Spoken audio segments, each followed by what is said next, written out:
Welcome to the lecture 18 of Power BI. I am Hajra Hashmi.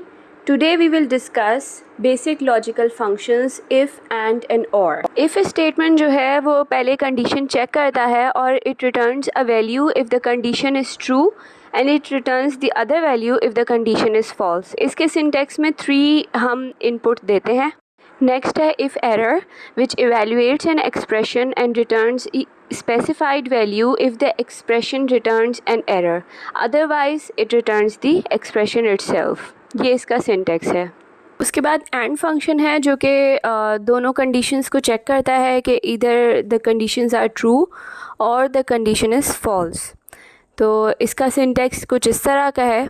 और next हमारे पास और statement है जो कि चेक करता है कि दोनों में से एक स्टेटमेंट जो है वो ट्रू है और इसका सिंटैक्स इस टाइप का है. इसमें एक चीज़ नोट करने वाली बात यह है कि जब दो से ज़्यादा कोई लॉजिकल एट्रीब्यूट्स हों जिनको चेक करना हो तो हम एंड के लिए डबल एम्परसेंड और जो है और के लिए डबल पाइप का साइन यूज़ करते हैं. अब हम देखते हैं कि पावर बीआई में हम किस तरह से इम्प्लीमेंट कर सकते हैं. तो ये मेरे पास कस्टमर का डाटा है, टेबल है जिसमें जो है मेरे पास टोटल चिल्ड्रन का एक कॉलम है. मैं यहाँ पे इफ़ के स्टेटमेंट को देख लेती हूँ. तो जो है मैंने न्यू कॉलम किया है और एक पेरेंट की मैंने एक कॉलम बना रही हूँ. पेरेंट का कॉलम बना के मैंने इफ़ यूज़ किया है और उसके बाद मैं देख रही हूँ कि total children is greater than 0.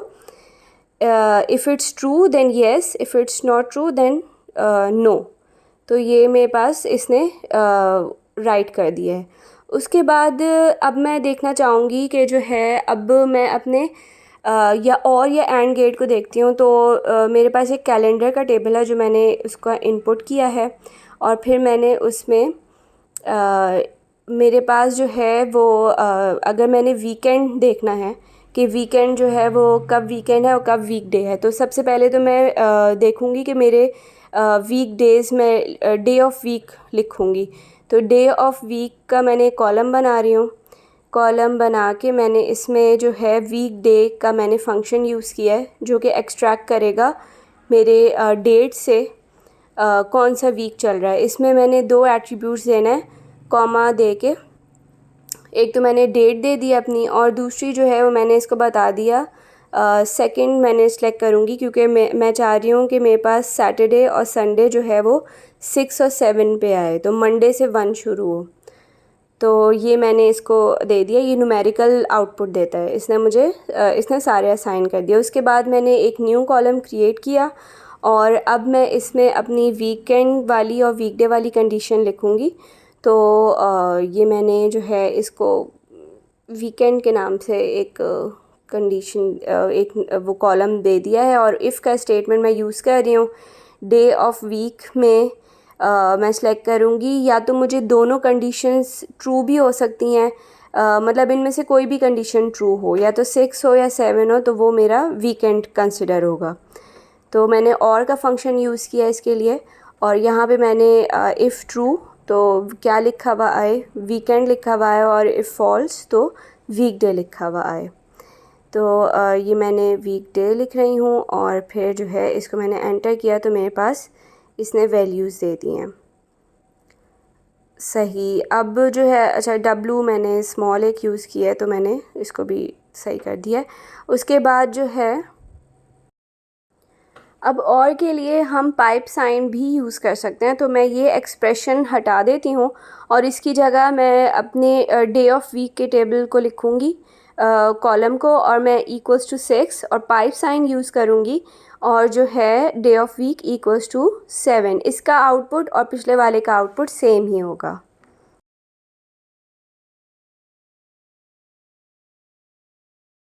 अब हम डिस्कस करते हैं टेक्स्ट फंक्शंस. ये भी सिमिलर हैं एक्सेल फंक्शंस के जैसे. First of all its length.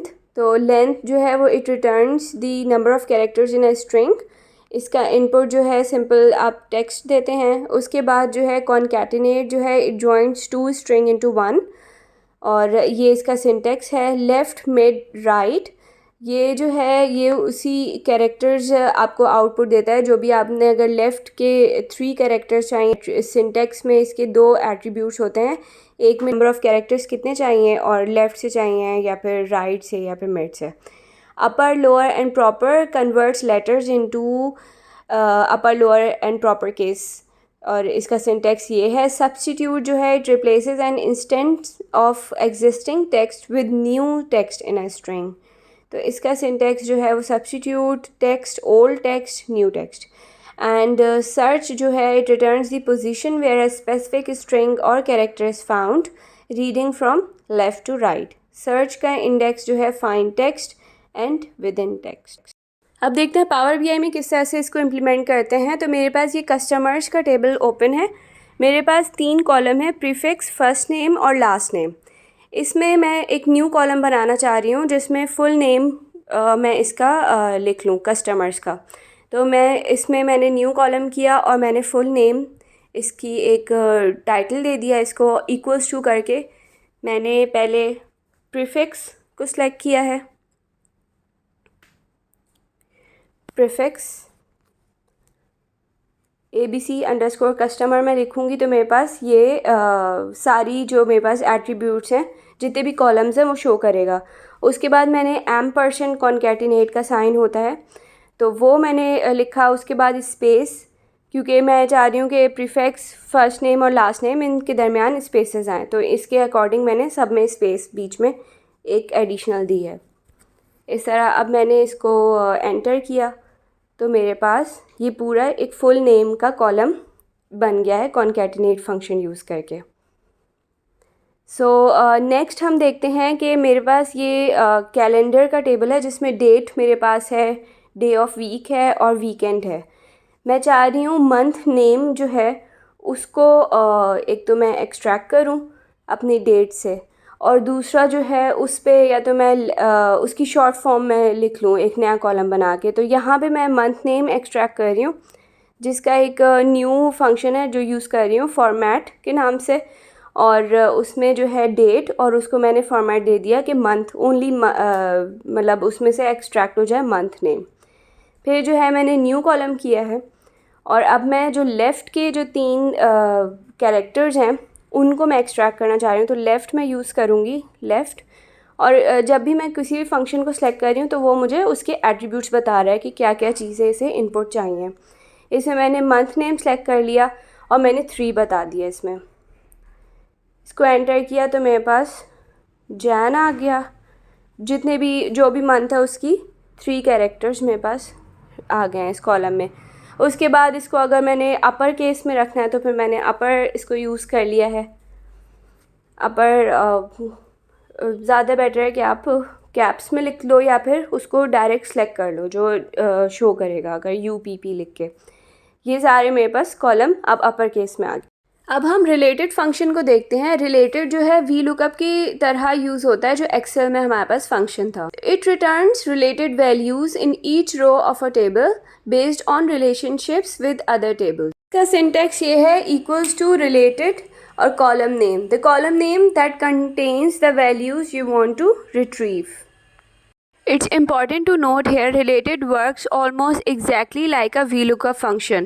It uses the relationship between tables defined by primary and foreign keys to pull values from one table into a new column of another. Since this function requires row context, it can only be used as a calculated column or as part of an iterator function that cycles through all rows in a table, like filter, SUMX, MAXX, etc. Here's a pro tip. Avoid using related to create redundant calculated columns unless you absolutely need them, since those extra columns increase file size. Instead, use related within a measure like filter or SUMX. अब हम देखते हैं power BI में किस तरह से हम related function को यूज़ कर सकते हैं। तो मेरे पास सेल्स का टेबल है और मेरे पास प्रोडक्ट का टेबल है जो कि आपस में रिलेटेड है विद द प्रोडक्ट की। मैंने सेल्स के टेबल में एक नया कॉलम ऐड किया है रिटेल प्राइस के नाम से, जिसमें मैं अपनी जो प्रोडक्ट का टेबल है उससे मैं इंडिविजुअल प्रोडक्ट प्राइस जो है वो इस टेबल में लाना चाह रही हूँ। तो इसको मैं जो हूँ रिटेल प्राइस मैंने कॉलम नेम लिखा है, उसके बाद जो है मैंने रिलेटेड मैं फंक्शन लिख रही हूँ और उसके बाद मैं उस टेबल को जो है वो उस टेबल के कॉलम को मैं ऐड करूँगी जिसके मुझे एट्रीब्यूट्स चाहिए। यहाँ पे मैंने जो है प्रोडक्ट प्राइस को मैं लेके आ गई हूँ। अब मैंने न्यू कॉलम ऐड करके मैं इसमें से रेवेन्यू अपना सेलेक्ट कैलकुलेट करूँगी। मेरे पास ऑर्डर क्वांटिटी भी है और मेरे पास रिटेल प्राइस भी आ गई है। तो मैंने ऐड कॉलम करके revenue equals to retail price जो मैंने प्रोडक्ट कॉलम से मैंने इसमें रिलेटेड करके इस टेबल में मैं लाई हूँ, और उसके बाद मैं इसमें ऑर्डर क्वांटिटी में इनटू ऑर्डर क्वांटिटी की है, तो ये मेरे पास रिटेल प्राइस आ गई है। इसको अगर मैं डॉलर में कन्वर्ट करूँ तो मेरे पास ये सामने सिंबल है।